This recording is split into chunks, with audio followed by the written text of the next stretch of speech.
오늘은 디모데전서 또 바울의 어떤 인생의 마지막 어떤 시기 가운데 디모데의 사랑하는 영적인 아들인 디모데에게 편지를 보내며 썼던 말씀 중에 있던 한 구절과 함께 새로운 7월달을 시작해 보려고 합니다. 우리 한번 옆 사람과 인사하겠습니다. 그냥 안녕하세요로 인사하겠습니다. 아주 편하게 가장 편한 인사인 것 같습니다. 인사하겠습니다. 안녕하십니까? 안녕하세요. 네. 저희가 또 인사를 하는 것이 이제 코로나 상황 가운데 인사하면서 지냈던 게 너무 먼 얘기인데 이제는 그래도 인사할 수 있는 시기는 된 것 같습니다. 모일 수 있는 분위기도 많이 잡힌 것 같고 또 서로 안녕을 물을 수 있는 시간이 된 것 같아서 참 감사합니다. 혹시 집에서 있다 보면 코로나 시기에도 그랬고요. TV나 핸드폰을 이제 많이 보게 되는데 혹시 집에서 뭐 영화나 TV도 많이 보시겠지만 핸드폰 또 TV를 보다가 물건을 혹시 사보신 적 있으신가요? 광고를 보다가 갑자기 문득 이건 꼭 사야겠다 아니면 필요했었는데 마침 그때 광고에 내 핸드폰에 떠서 아니면 TV에 나와서 혹시 물건을 사보신 적 있나요? 괜찮습니다. 한번 손 올려줄 수 있는 분들은 난 사본 적 있다. 한번 이렇게 광고 보다가 손 들어주세요. 손 내세요. 감사합니다. 분명히 있습니다. 저도 얼마 전에 하나를 샀는데 테이프가 좀 필요했었습니다. 이게 너무 잘 떨어지는 거예요. 테이프가 양면 테이프, 계속 양념 테이프라고 제가 발음을 잘못해요. 양면 테이프가 잘 떨어져서 이렇게 너무 좀 좋은 게 있었으면 좋겠다. 그리고 자국도 안 나면 좋겠다라고 했는데 갑자기 이렇게 인터넷을 기사를 보다가 광고란에 그게 마침 뜬 거예요. 신기하게도. 그래서 저도 구매를 한 적이 있습니다. 그래서 초강력 양면 테이프에 흔적도 안 남고 심지어는 뭐 엄청난 무게를 걸어도 떨어지지 않는다고 해서 그걸 사고 막상 이제 해보니 정말 튼튼한 거예요. 그래서 광고와 함께 보였던 똑같은 거를 걸어봤죠. 뭐 이만큼의 무게를 달아도 괜찮습니다. 한번 달아봤는데 얼마 안 있다가 떨어지긴 했지만 그래도 광고를 보고 구매한 기억이 있습니다. 광고를 여러분들도 가만 보면 그 샀을 때에 왜 샀는지 한번 생각해 봤으면 좋겠습니다. 손 들어주신 분들도 몇 계신데 대부분 보면 전에는 이랬는데 그 후에는 이걸 했더니 뭐 이 제품을 썼더니 아니면 이거를 사용했더니 이렇게 변했습니다 라고 하는 광고가 아마 대부분일 겁니다. 이거는 뭐 비단 온라인이나 핸드폰에서 나오는 그런 광고 아니더라도 지나가다 보면 제일 많이 볼 수 있는 광고가 이제 헬스장을 이제 운영하는 그런 사업장들 앞에 지나가 보면 배너로서 뭐 비포 애프터를 이제 많이 걸어놓고 운동 관련된 이제 광고물들은 그렇게 많이 있더라고요. 전에는 이랬었는데 뭐 이렇게 몇 개월 과정, 몇 개월 후 뭐 이렇게 변했습니다. 뭐 그러면서 광고를 걸어놓는 광고판을 보게 됩니다. 여러분들은 그 물건을 사셨을 때 가만 생각해 보면 대부분의 광고가 사용 전과 사용 후라는 것을 알려주게 됩니다. 그렇지 않나요? 한번 사보신 분들 그렇죠? 그렇죠. 그래서 그걸 보고 이 제품을 쓰면 이것을 뭐 이용하면 서비스를 이용하면 이렇게 되겠구나라는 마음이 들면서 클릭을 하게 되고 때로는 구매를 하게 돼서 사게 되고 그 서비스를 신청하게 됩니다. 왜 비포 애프터가 중요하냐면 이게 마케팅적으로도 중요하다라고 해요. 사람의 심리가 내가 가지고 있는 어떤 부족함들이 그 어떤 제품, 뭐 서비스를 포함해서요. 그것을 구매했을 때에 그 다음을 보여줘야지만 나도 그렇게 된다, 나도 그렇게 편리해진다라는 것을 알게 된다라는 것이 마케팅의 너무나 중요한 전략이라고 합니다. 그래서 대부분의 광고는 비포 애프터를 꼭 알려주게 되는 것이 많다라는 겁니다. 음식 광고를 제외하고서는 웬만한 상품 광고는 써봤더니 좋았습니다. 후기도 그런 거잖아요. 후기도 어떻게 보면 이 제품 후에는 이런 효과, 이런 편리함이 있습니다. 뭐 써보세요. 뭐 이렇게 광고만 봐도 제품을 광고를 통해서 이용하기도 합니다. 그런데 그것은 이 광고의 기법이기도 하지만 엄밀히 말하면 오늘 또 말씀에 읽은 주인공인 우리 바울의 이야기를 보면 오늘 주제는 괴수라고 하는 이 단어인데 하나님께서 바울을 부르시고 또 바울이 이 땅을 살면서 짧은 사역 기간 동안 예수 그리스도를 만나기 전에 율법학자로서 살다가 예수님을 만나게 되고 한 30여 년 좀 이상 예수님과 거의 비슷했던 것 같아요. 뭐 예수님의 공생의 사역을 약 33년 정도라고 우리가 일반적으로 얘기하는데, 바울도 예수님을 만나고 뭐 한 30여 년 정도의 시간을 보냈다라고 했을 때에 그 30년 동안 바울이 고백한 많은 성경의 고백들이 있습니다. 권면도 있었고 가르침도 있었는데, 오늘 이 본문 말씀은 바울이 인생을 마무리하는 데 있어서 거의 60년, AD 60년에서 63년 정도 사이라고 보거든요. 마지막 바울의 서신은 디모데 후서였고, 성경책에 기록된 책 중에는 디모데 전서는 그거보다 한 2년, 많게는 3년, 2년 정도 전에 쓰여졌다라고 봤을 때에 거의 말년이었습니다. 순교하기 전에 말년에 쓴 편지였기 때문에 바울의 어떻게 보면 지나온 세월들을 돌아보고 디모데한테, 특히 에베소에서 사역하는 영적인 아들인 디모데한테 전하는 편지 중에 한 구절이었는데, 이 괴수라는 말이 바울이 고백한 거긴 하지만 크게 봤을 때는 하나님께서 이 바울을 부르시고 이 바울의 입을 통해 괴수라고 하는 표현이, 바울은 이렇게 고백합니다. 16절에 보면 바울이 내가 이제 국류를 입은 까닭은 예수 그리스도께서 내게 먼저 오래 참으심을 보이사 후에 주를 믿어 영생을 얻는 자들에게 본이 되게 하시려 하셨다는 거예요. 그러니까 자기가 이렇게 된 것은 한평생 사역을 하고 하나님 앞에서 그 순교를 어느 정도는 직감을 하고 있었거든요. 바울도 영적인 하나님의 마음을 통해서 아니면 사회적인 분위기를 통해서 나의 삶은 이렇게 마무리되겠다라는 것을 알고 사역을 하게 되는 마지막 시기에 이런 고백을 하게 되는데, 이것이 걸어간 나의 삶의 걸음이 하나님께서 나에게 주신 본을 보이기 위해서라는 겁니다. 그것이 어떻게 보면 하나님의 광고 기법이라고 해도 좋을 것 같아요. 우리가 보통 광고라고 하는 것은 비포 애프터를 우리가 나누게 되면서 후의 것을 강조하면서 물건을 사게끔 합니다. 하나님 편에서도 그러면 그러실 수도 있다라는 거예요. 그것이 오늘 본문에서는 조금은 다르지만 비슷합니다. 바울이라고 하는 한 명의 인생을 통해서, 그리고 어떤 사역의 모습을 통해서 본이 되게 하셨다라는 거예요. 어떤 자들에게? 이 물건을 뭐 산다라고 표현하면, 서비스를 산다라고 표현하면은 그 물건을 경험한, 아니면 광고를 경험한 사람들이 사게끔 하려면 샘플이 있어야 되는데, 애프터가 있어야 되는데, 그 애프터가 바울이었다라는 거예요. 그래서 바울은 그것을 알았습니다. 그렇기 때문에 오늘 본문에서 중요한 얘기를 해요. 그게 바로 이 15절부터 나오는 이 말씀은 단순히 이게 한국말로 표현하면 미쁘다, 모든 사람들이 받을 만한 이 말이여라고 하지만, 이것은 엄청난 광고입니다. 또 영어 성경을 가지고 계신 분들은 그 훨씬 더 강조되어 있는 모습을 알 수가 있을 거예요. 모든 사람들이 충분히 이 받을 만한 가치가 있는 최고의 상품이라고 표현하겠습니다. 상품이라는 것을 엄청나게 강조하게 됩니다. 이 제품은, 이 아이템은 엄청난 건데, 그러니까 그 트루스월시라는 말로 가치가 있는, 받을 만한 충분한 가치가 있는 건데, 이것은 특정한 사람들에게 필요한 것이 아니라 모든 사람들에게 받을 만한 엄청난 좋은 아이템이라는 거예요. 근데 이 아이템이 뭐냐면 바로 여기 나옵니다.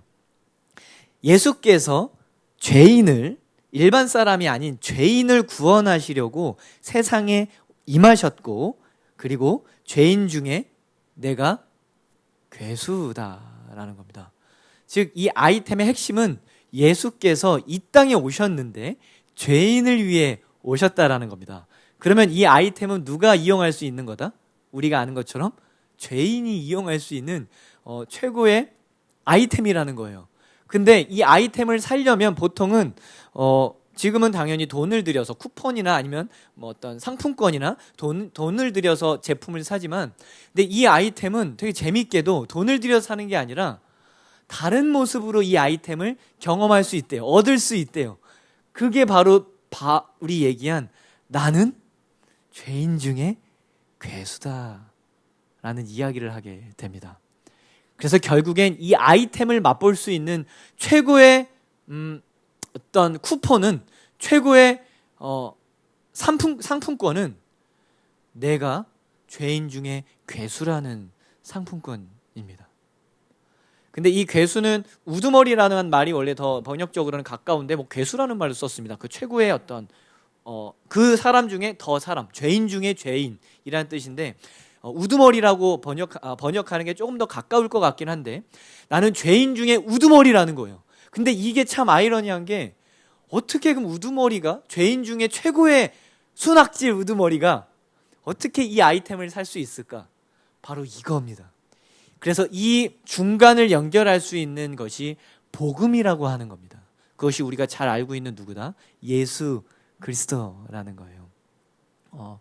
우리가 이 땅을 살면서 무언가를 항상 얻기 위해는 대가를 지불하게 됩니다. 그것이 일반적인 삶의 논리예요. 자본주의 전에도, 돈이 없었을 시대에도, 어떤 캐피탈리즘이 아닌 시대에도 우리는 무언가를 주고 무언가를 얻었습니다.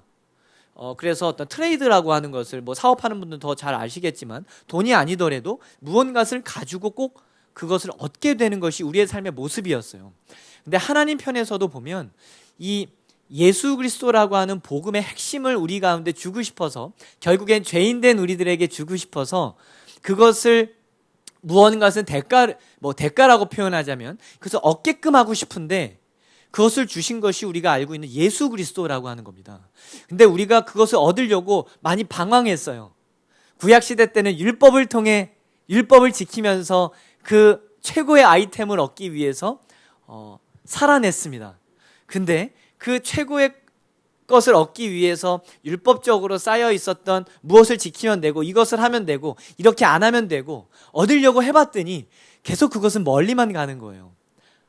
그래서 예수님께서 오시면서 했던 것이, 처음에 선포했던 것이 회개하라, 하나님의 나라가 가까웠다라고 얘기를 합니다. 즉 하나님의 나라는 가까이 있었다라는 거예요. 항상 그 자리에 있었고 율법은 변하지 않았습니다. 하지만 율법을 지켜나가는 우리들이 너무나 부족했다라는 거예요. 그것을 사고 싶었지만 가지고 있는 돈이 부족했고, 가지고 있는 건강이 부족했고, 가지고 있는 상황이 부족해서 그것을 얻기가 너무 부족했었어요. 그래서 율법을 지킬 수 있는 사람만이 그것을 누리는 것처럼 보이는 시대가 있었습니다. 그게 바로 구약시대였었던 거죠. 그래서 예수님께서 오심으로 아니다라는 겁니다. 이 복음은, 그리고 이 예수 그리스도가 이 땅에 죄인을 위해 오셨다라고 하는 이 복음은, 그리고 부활하시고 승천하시고 다시 오시고, 그리고 그 예수 그리스도는 바로 이 하나님께서 우리 가운데 주신 하나님의 약속이라는 것을 정확하게 알려주신 이 사건 자체가, 그리고 예수님의 삶의 모습 자체가 바로 약속의 증거라는 거예요. 근데 이것을 눈으로 보면서 얻을 수 있는 것도 아니고, 심지어는 우리는 눈으로 경험하진 않았습니다. 하지만 그것을 우리는 믿음으로 고백하고 받아들이고 있고 살아내고 있습니다. 그러면 이 선물이라고 하는 것은 어디서부터냐는 거예요. 오늘 제목에 제가 던진 주제처럼 우리가 죄인 중에 우두머리라고 하는 고백에서부터 시작하게 됩니다. 이게 별거 아닌 것 같지만 바울이 결국엔 인생의 마지막에 있어서 정말 한마디로 나의 인생을 표현한다, 한마디의 유언을 남긴다라고 했을 때, 저는 제가 바울을 묵상했을 때는 단연코 이 단어를, 이 문장을 빼놓을 수가 없어요. 디모데전서 1장 16절의 이 말씀, 15절 16절, 나는 죄인 중에 최고의 죄인이다 라는 겁니다. 이게 왜 하나님 편에서는 최고의 광고냐? 바울은 알았거든요. 자기가 어떤 사람이었는지. 오늘 읽은 15절 바로 전부터는 바울의 짤막한, 자기가 예수님을 만나기 전에 사건들을 짤막하게 표현해냅니다. 핍박하는 자요, 박해하는 자요, 폭행하는 자라는 것을 이야기합니다. 사도행전에 잠깐 그 바울의 이야기들이 나왔던 것을 아마 다시 한번 이야기하는 것 같아요. 바울이 고백하는 거예요. 내가 어떻게 살아왔는지, 내가 이 땅에 하나님을 믿는다고 했지만 율법을 지키는 나름대로의 율법 학자하고 최고의 가문에서 자란 최고의 엘리트 코스를 받은 학자면서 하나님의 자녀로라는 생각을 가지고 살았지만, 지나고 보니 나는 핍박하는 자요, 박해하는 자요, 폭행하는 자였다라는 것을 알 수가 있습니다. 근데 나 같은 자가 하나님의 오래 참으심이라는 하나님의 속성 가운데 내가 다시 하나님의 은혜, 즉 예수 그리스도라고 하는 분을 만나게 됐다. 이 사건 자체가 자기 삶에 있어서 최고의 가치이며, 그런데 자기가 지나고 보니 괴수다라는 것을 안다라는 거예요. 이 세상의 광고는 이렇습니다. 이 세상의 광고는 이 과거와 비포와 애프터를 얘기하면서 우리는 그것을 누리고 과거를 많이 잊게끔 해요. 그때는 그렇지만 내가 가지고 있는 것이 너무 좋아. 그래서 과거보다는 이 얻은 것에 대해서 더 집중하게 됩니다. 그게 상업의 비법이잖아요. 그래서 더 많은 것들을 누리게 하고, 또 낡아지면 또 사게 하고, 또 얻게끔 계속 노력을 하게끔 광고라는 것을 통해, 상업적인 광고는 그렇게 우리들에게 자극을 합니다. 그래서 우리는 계속 좋은 것들을 사야만 하죠. 얻어야만 하죠. 그리고 누려야만 하는 게 우리의 삶의 모습이라는 거예요. 근데 바울은 그렇지 않다라는 거예요. 13절, 14절에 나오는 이야기를 보면 시제가 과거입니다. 나는 내가 옛날에 누렸던 것은, 내가 옛날에 경험했던 것은 나는 그랬었다라는 거예요. 박해자였고 폭행자였고 비방하는 자였지만 이제는 나는 괴수다라고 하는 것은 현재형을 통해서 현재형으로 이야기합니다. 이게 하나님께서 바울에게 주신 최고의 광고 기법이라는 거예요.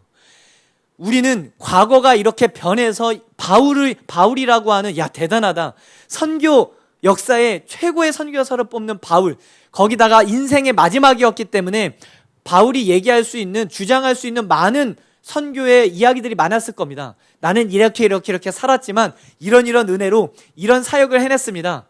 어려움 가운데 하나님의 은혜로 이런 지역이 변화되고 이런 은혜를 누려고 나는 이렇게 해서 바울 짧은 내 삶에 이런 은혜가 있었습니다. 여러분들도 그렇게 하십시오. 그런 걸 얻으십시오. 그렇게 살아내십시오. 라고 도전할 수 있었는데, 가장 사랑하는 아들 디모데한테 그런 거창한 지나온 과거의 선교의 이야기를 하는 것이 아니라, 내가 너에게 줄 수 있는 이 현재형의 시제를 한마디로 얘기해서 나는 죄인 중에 최고 우두머리다 라는 이야기를 하게 됩니다. 이게 되게 놀라운 사건이라는 거예요. 우리는 계속 새로운 것들을 추구합니다. 신앙생활도 그래요. 계속 무언가를 얻으려고 합니다. 신앙생활이 날로 새로워진다라고 하는 말도 참 맞습니다만, 오늘 말씀만 집중해서 봤을 때는 신앙은 새로워져 가기 전에 그 시작은 내가 지금 누구인지를 고백하는 겁니다. 근데 우리는 계속 과거에는 이랬고 현재는 이렇지 않기 때문에 과거를 잊고 살아갈 때가 많아요. 그리고 과거 것을 버리려고 할 때가 많습니다. 근데 바울은 그러지 않았어요. 바울이 가지고 있는 복음의 진수를 경험한 바울은, 그리고 하나님을 앞에서 하나님의 은혜, 즉 예수 그리스도의 은혜를, 참 은혜를 경험한 바울이 할 수 있었던, 누구보다도 선교에 앞장서고 누구보다도 많은 사람들을 변화시켰고 누구보다도 선교의 최고의 우두머리라고 해도 과언이 아닌 바울의 입에서 나온 이야기는 나는 죄인 중에 죄인이다라는 거예요. 그게 과거가 아니라, 예전에 이랬기 때문에 나는 예전엔 죄인이었지만 지금은 그래도 조금 괜찮은 신앙인입니다, 조금 괜찮은 크리스찬입니다가 아니라, 예전에는 이랬는데, 예전에는 비방자요, 핍박하는 자요, 정죄하는 자였는데 지금은 괜찮은 자가 아니라 지금 현재는 I am 죄인이라는 얘기를 하게 됩니다. 이게 복음을 경험한 자들이 할 수 있는 최고의 멋있음인 줄 믿습니다. 그래서 성경에서는 많지는 않지만 곳곳에서 나오는 예수님을 직접적으로 만난 사람들, 때로는 하나님의 임재를 경험한 사람들의 반응은 비슷해요. 구약에서 나오는 그 한 사람, 몇 명이 있겠지만 뽑자면 바로 모세였고, 하나님의 은혜를 경험했을 때 떨기나무 앞에서 했던 게 무엇입니까? 신발을 벗으며 그 거룩한 하나님 앞에서 결국엔 죄인된 자기의 삶 자체가, 존재 자체가 너무나 두려웠고 하나님 앞에 내가 얼마나 죄인인지를 알게 됐습니다. 그리고 나서 하나님께서 하나님의 사명들을 던졌을 때 부르심 가운데 네가 나의 일꾼이 되어 주겠니라고 도전했을 때 한 반응은 나는 못하겠습니다랍니다. 입이 둔하다라는 거예요. 그게 무엇입니까? 나는 그럴 만한 자격이 없는 자라는 겁니다. 언제? 지금 이 순간이. 그리고 세리라고 하는 사람이 있습니다. 말씀 이렇게 얘기하죠. 세리와 바리새인의 아주 유명한 비유의 기도 제목이 비교하는 기도가 있는데 이런 얘기를 하게 됩니다. 누가복음 18장 13절에 세리가 너무나 잘하는 말씀인 거죠. 한쪽에서는 바리새인이 기도하고 저는 이런 것들을 지키고 11조도 내고 어려운 사람들 도왔고 이렇게 잘해서 저는 얻는 신앙이었습니다. 다 지켜왔습니다. 그래서 저는 하나님 앞에 너무나 감사합니다. 이렇게 지킬 수 있게 해주셔서 저와 저런 세리와 죄인들과 같지 않아서 저는 너무나 감사합니다 라고 기도하지만 세리는 뭐라고 기도합니까? 저는 너무나 비천하다라는 거예요. 내가 죄인이다라는 겁니다. 그래서 오직 할 수 있는 한마디, 눈도 못 들며 나를 불쌍히 여겨 주시옵소서. 내가 누구다? 현재를 말하는 겁니다. 현재 죄인이라는 거예요. 바리새인은 세리와 어떻게 보면 비슷한 모습도 있었습니다. 세리도 그 당시에 엄청난 유대 사회에서는 잘 취급 안 하는 직종이었거든요. 로마 시대 때는 종교법을 인정했습니다. 타 종교를 인정해 주는 시대가 있었습니다. 그래서 종교법을 인정해 주기 때문에 바리새인들이 똑같이 재물을 드리고 그 재물을 얻고 11조를 내야 됐습니다. 로마법에 따라서. 근데 종교법을 인정해 줬기 때문에 바리새인들이 세금을 내야 할 때 이 예물은 이 돈도 좋고요. 이 재물도 좋고 이 재물은 하나님께 드리는 고르반입니다라는 이야기를 해서 쓰게 되면 세금을 안 거넣어도 돼요. 왜냐하면 하나님 앞에 세금을 냈기 때문에 종교법을 인정해 주는 로마 사회에서는 세금을 안 드려도 됩니다. 그래서 바리새인들은 떳떳하게 세금을 안 내고 그냥 고르반입니다라고 선포하게 되고 그것만 보고만 하게 되면은 그 모든 재물을 바리새인들이 이용할 수 있었습니다. 떳떳하게 법적으로. 근데 세리는 세금도 내야 되고 본인도 먹고 살아야 되기 때문에 세금을 얻을 때 착취를 많이 했다라고 합니다. 그래서 유대 사회에서 세리를 죄인보다도 못한 어떤 부정탄 사람들보다도 못한 취급을 할 때가 많았다라고 해요. 그래서 세리라고 하는 그 직업 자체가 유대 사회에서는 많이 선이 거지고 그 공동체에서 들어올 수 없었던 직종이었다라고 합니다. 근데 그런 세리가 하나님 앞에 하나님을 만나고 예수 그리스도 앞에서 이런 고백을 하는 거예요. 하나님 앞에 고백하는 얘기를 예수님이 듣게 됩니다. 나는 누구다? 예전에 그랬습니다가 아니라 지금 이 순간 나는 불쌍한 사람입니다. 나는 아무것도 할 수 없는 사람이다를 고백하게 됩니다. 이것이 세리의 기도 제목이었고 예수님께서는 우리가 아는 것처럼 누구의 기도 제목을 들으십니까?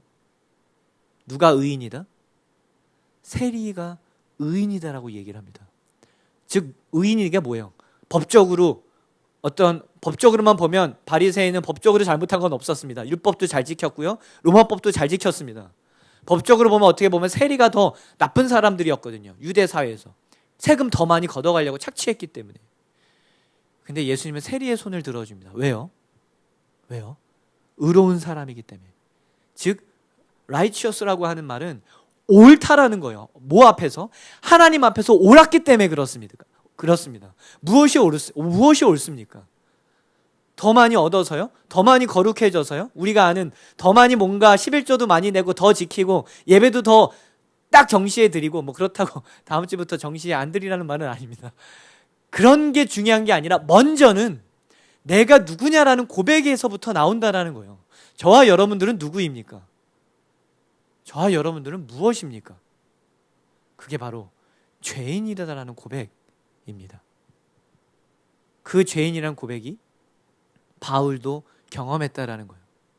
자기가 드러나고 싶은 수많은 선교의 이야기들이 아니라 내가 할 수 있는 말, 나의 삶의 죽음 앞에서 말년에 내가 할 수 있는 것은 과거에 이랬고 지금은 괜찮은 크리스찬입니다가 아니라 과거에 했던 것보다 더 못지않게 그렇게 열심히 했던, 세계를 복음화시켰던 바울의 입에서 나올 수 있던 한마디는 지금 I am, 현재형으로 나는 최고의 죄인 중에 우두머리입니다 라는 고백입니다. 우린 주저하지 않았으면 좋겠어요. 하나님 앞에 나올 때에 주저하지 않았으면 좋겠어요. 그리고 왜 주저하십니까? 뭐가 무서워서? 왜냐하면 우리가 죄인이기 때문에 무서워합니다. 부끄럽기 때문에 나오길 부담스러워합니다. 나 같은 사람이? 아니면 우리 같은 인생이? 아니요. 우리 같은 인생이기 때문에 예수님께서 오셨다라고 정확하게 얘기해 줍니다. 그것이 바울이 알았다라는 거예요. 나를 보세요. 바울의 고백입니다. 나 같은 사람이, 그렇게 박해하고 폭행하고 비방했던 사람이 하나님을 만나고 나 같은 사람이 선교를 할 수 있다? 이것이 복음이라는 거예요. 그렇기 때문에 여러분도 복음과 함께 살아갈 수 있다라는 것을 전하고 있습니다. 그런 거 아니에요. 나 같은 사람이 할 수 있으니 여러분도 할 수 있습니다라는 고백을 하는데, 그 고백은 내가 하는 게 아니라 누가 하는 거다? 하나님께서 본을 보였다라고 얘기합니다. 우리는 그런 본을 보이면 계속 우리의 삶을 이야기하려고 그래요. 우리의 삶이 더 변화돼서 좋아진 모습을 드러내서 하나님께 영광 돌리려고 할 때가 있습니다. 그것도 참 아름다운 하나님께 영광 돌리는 모습이지만 오늘 본문에서는 그렇게 얘기하고 있지 않아요. 바울이 얘기할 수 있었던 것은 하나, 나는 죄인입니다. 오늘 주제의 도전은 이렇습니다. 나는 언제 괴수입니까? 옛날이요? 옛날에도 그랬었습니다. 지금이요? 지금도 죄인입니다. 그리고 내일도 죄인입니다. 어느 학자가 얘기했습니다. 그래서 우리는 거룩한 죄인이라는 거예요. 의로운 죄인이라는 말이 맞습니다. 여러분들은 의로운 척하는 사람이 되지 않았으면 좋겠어요. 저를 비롯해서요. 의로움은 죄인이라고 고백하는 시작에서부터 시작됩니다. 뭐가 의롭습니까? 더 많이 지켜서요? 아니요. 하늘의 태양과 밤의 달이 왜 아름답습니까? 항상 그 시간 그 자리에 있기 때문에 그렇습니다. 어떤 날은, 구름이 낀 날은 태양이 때로는 쉬어도 되잖아요. 안 보이니까. 근데 태양은 쉬지 않습니다. 아무리 구름이 껴도 태양은 그 시간 그 자리, 태양은 뜨고 집니다. 달도 그렇습니다. 초승달이 되어도, 보이지 않는 실마리 같은 초승달이어도 달은 뜹니다. 환하게 비치는 보름달이어도 달은 때가 되면 그 자리를 지킵니다. 우리의 신앙도 그랬으면 좋겠어요. 그리고 고백했으면 좋겠습니다. 내가 누구인지. 그런 마음으로 주저하지 마시고 하나님 앞에 나왔으면 좋겠습니다.